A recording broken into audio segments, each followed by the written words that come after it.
Cinema Buffs here, and we are wrapping up 2016 with our strongest and weakest of the overall year in movies. So this has been a lot of ups and downs this year. So what do you think of the year overall of 2016 when it comes to movies, at least? I think 2016 was just kind of a year of disappointments, especially from the blockbuster end. Yeah. I think that the stronger movies were more in the independent circuit, and especially those DC movies were kind of letdowns. I mean, I know I gave pretty high scores for both of them. That's just because I was expecting way worse when you hear about all the production problems with them. But Yeah. overall, I just think that, it was disappointing, but there were some really good movies out there. I mean, that's not to say that this was just a total waste, but definitely some strong movies out there. A couple great ones. In fact, I just saw one recently, and that topped my list. But Yeah, I agree. I think that this year, like you said, the blockbuster movies, especially superhero movies, just didn't stand out. There was so many that came out, and I wasn't let down. I was just like, meh. None of them really blew me away or anything, including the DC side of everything. Right. But there are just a lot of gems. As I was going through to all the movies I've seen this year, there are plenty to pick from that were standouts, definitely. So let's just get right into it. I say we start with the weakest. Yeah. Like I said, there was a bunch of disappointments. I would say the most disappointing movie for me personally was Jason Bourne. Yeah. That's the most disappointing just because I had such high hopes for it, but it definitely wasn't the worst movie. Yeah. I was going to pick the movie that you picked for your worst because, that was such a bad movie, but I forgot about a worse one we saw and kind of forgot about because we didn't even go to the theater to see it, and that was Adam Sandler's Netflix movie, The Do-Over. Bad. I remember that was our first episode of Netflix and Chill. And, it's just a bad movie, and it's just really disappointing to see where Adam Sandler is now. He's not even funny. Just nothing's funny about him, and just these movies crank out, and it's like, who's paying this guy to do it? Who's watching it? And who's watching it and laughing? Yeah, I know. And it's just kind of sad to see where he is now versus where he was. I mean, a few weeks ago, I got tired of listening to the same old playlists on Spotify, so I listened to one of his old comedy albums, and it was hilarious. I know. I just hope he soon can surprise us with something good in the future soon. So. Yeah, but what about you? I mean, your weakest, that was my second weakest, but... My weakest, I was incredibly torn. So I was going to go... there's a difference between how horrible a movie is and how disappointed I was in a movie. So when it comes to the worst movie I saw this year was easily Jack Reacher, Never Go Back. I think we both scored it very, very low. Yeah. This pile of garbage was so unentertaining and just... I don't know. It was a cash grab. It was awful. So if you want... you can watch the review for that, but just don't see the movie. But disappointing was Ghostbusters. That was second. That was something that I was looking forward to. It's such a strong cast, such funny people behind it, and it just was an incredible disappointment. But if there was, Ghostbusters and Jack Reacher next to each other, and someone said, you have to watch one of these, I would watch Ghostbusters over Jack Reacher, 100%. Yeah, I haven't even seen the new Ghostbusters, and I'd make that choice too. Yeah. All right, so you heard about what our worst experiences in the movies this year was, but with every new year, there's new movies coming out, and a lot of, of course, there's comic book movies everywhere. That's just the era that we live in. Yeah. But a lot of franchise movies, a lot of original movies coming out, too. There are still original movies coming out, thank God. Yeah. But, Nate, what are you looking forward to the most? Like, pick an original movie and a franchise movie or a sequel or something. All right, this was tough, actually. I was going through a lot of the movies coming out. I am looking forward to a lot of movies next year. There's a lot of excitement for me. But Can we just break and say that we're definitely looking forward to Episode 8, especially given the recent passing of Carrie Fisher. Yeah. Princess Leia one more time. May she rest in peace. Exactly, yeah. And I am looking forward to Episode 8, obviously. Of course. But, yeah, as everyone is. Right. Well, so I did leave that one out. I think we both, without even saying it, left that one out because it goes without saying that we're super pumped. But let's go with franchise first, Guardians of the Galaxy 2. I am so excited. The trailer already delivered for me. I'm so happy to see these characters back in action. And Guardians of the Galaxy, the first one, was such a refreshing surprise from Marvel. And I'm just looking forward to seeing all these characters back on the screen again together. It's just going to be a blast. I know it. So that's franchise-wise my favorite that I'm looking forward to. Originals, I'm looking forward to Jordan Peele's Get Out as a horror fan. And also, this just looks original, and it looks like it has something to say. It really does. If you haven't checked out that trailer, check it out. It looks really bizarre. And I'm looking forward to that one. Yeah. Both those movies, those are up there on my list, especially Guardians. I love the first one so much. Yeah. But for me, the franchise movie I'm really looking forward to it made your top 5 last year for movies of 2015, and I was kind of kicking myself every time I watch it, and I didn't put it on my 5, and that was the first Kingsman. Yeah. So I'm really looking forward to Kingsman 2. Yeah. And especially just all these characters coming back, and Taron Egerton, like this guy is just gonna be a star and blow up someday. I mean, definitely. He's gonna get the right role, and then that guy's career is just gonna take off. He was really close to being the new Han Solo, the young Han Solo. Yeah. The next Star Wars spinoff.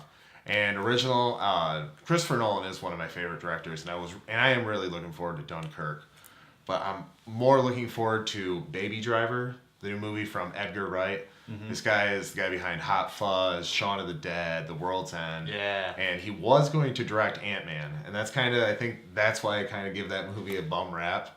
Like, oh, it would have been so much better if Edgar Wright had directed it. And Scott Pilgrim is like one of my favorites. Oh, I love Scott Pilgrim. Yeah, such a gem, that movie. Flawlessly edited and directed, Yeah, so, I mean, on one hand, I do wish he would have directed Ant-Man, but I kind of feel like he would have been like all these other Marvel directors where, like, they're kind of married to Marvel right now. And they got to crank out a few movies before they can go out and do their own thing. So it's good to see him back behind the camera doing his own thing, and his style is very unique. I think he's bound for greater things than Marvel, personally.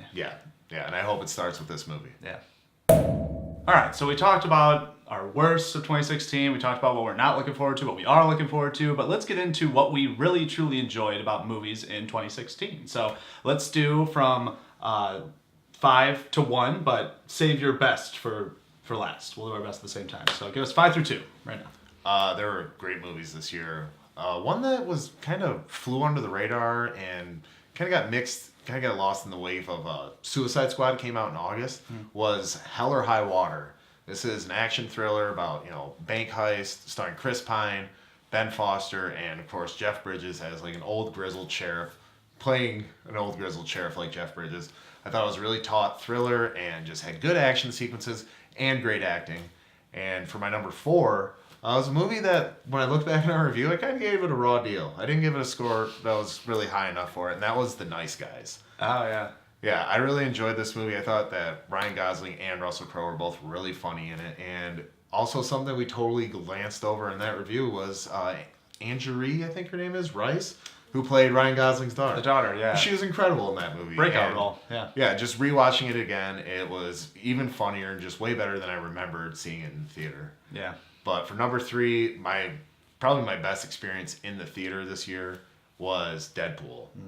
Deadpool, this was just unlike any other comic book movie before it, and it was a breath of fresh air in what's kind of become a tired genre. Yeah. I remember we reviewed Batman v Superman, X-Men Apocalypse, and Captain America Civil War. Like, it seemed like right in a row. Yeah. And it just kind of all felt like the same movie.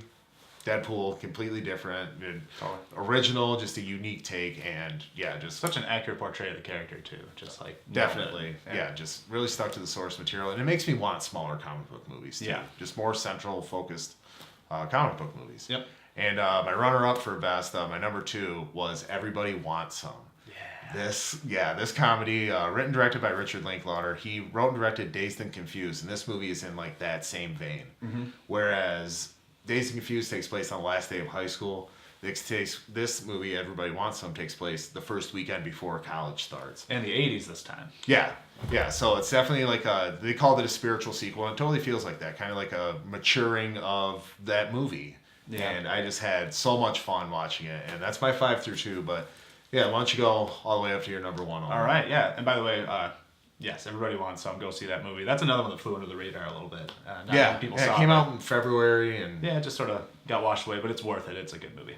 So my number 5 is one that you did not care for very much, but I thought it was the horror I was looking for this year, and I think that 2016 in general was a great year for horror movies.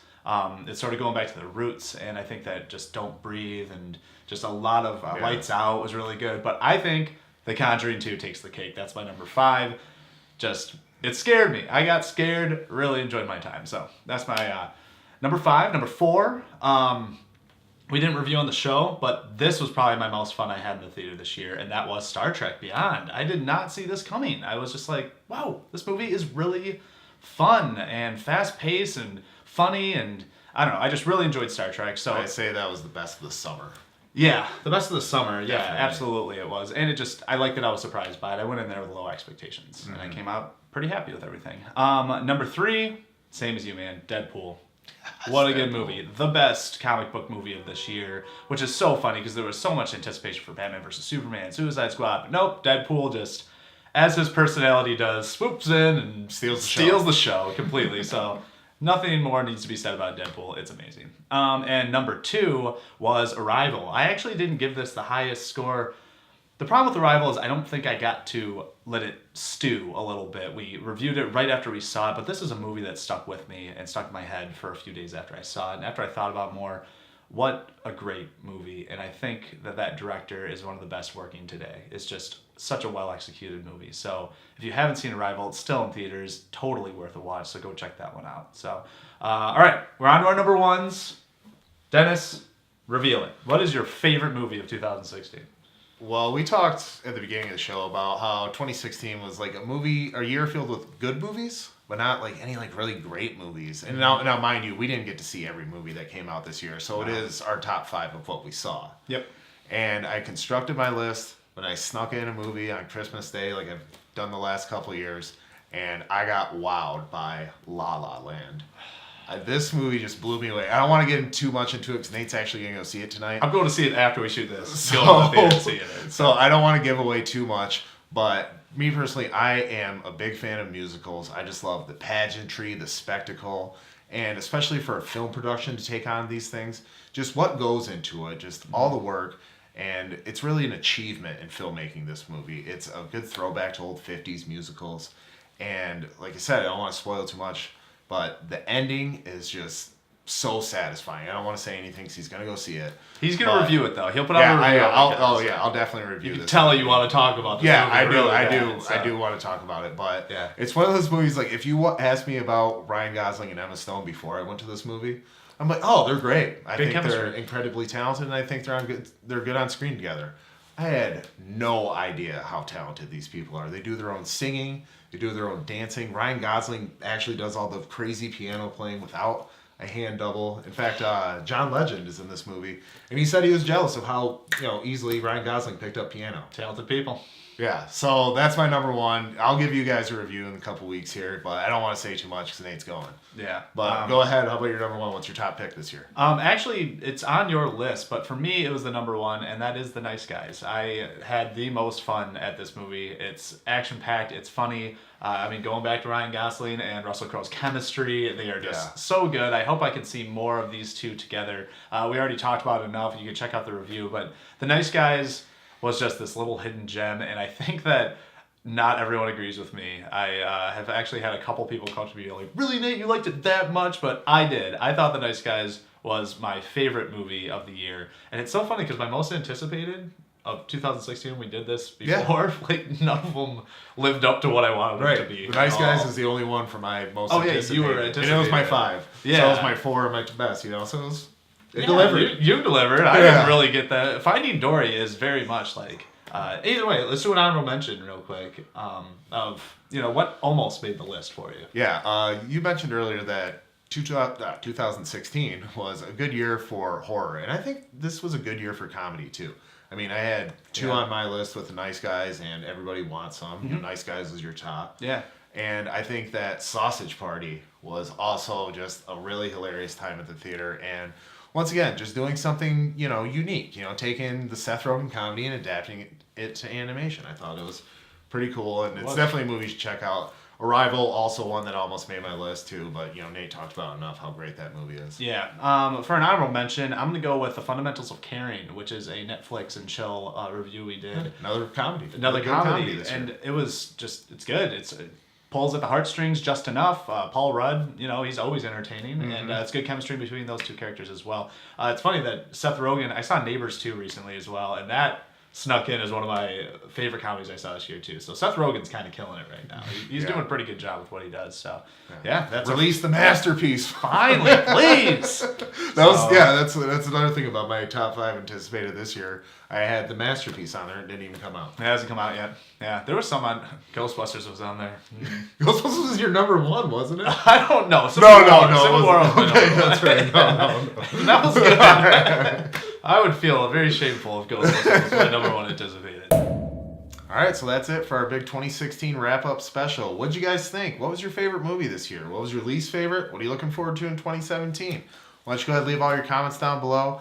And thank you so much from the bottom of our hearts in this first year with us at Cinema Buffs. All the likes, all the shares, all the subscribers. We truly appreciate it. And we can't wait to bring you more in 2017. Yeah, that's right. It has been a great year. It's been a great year for movies, but it's just been a great year for us. And we love doing this. We love bringing you reviews, and we're going to keep them coming in 2017. So from the bottom of our hearts, like he said, thank you for watching. We appreciate it. But just don't ever forget.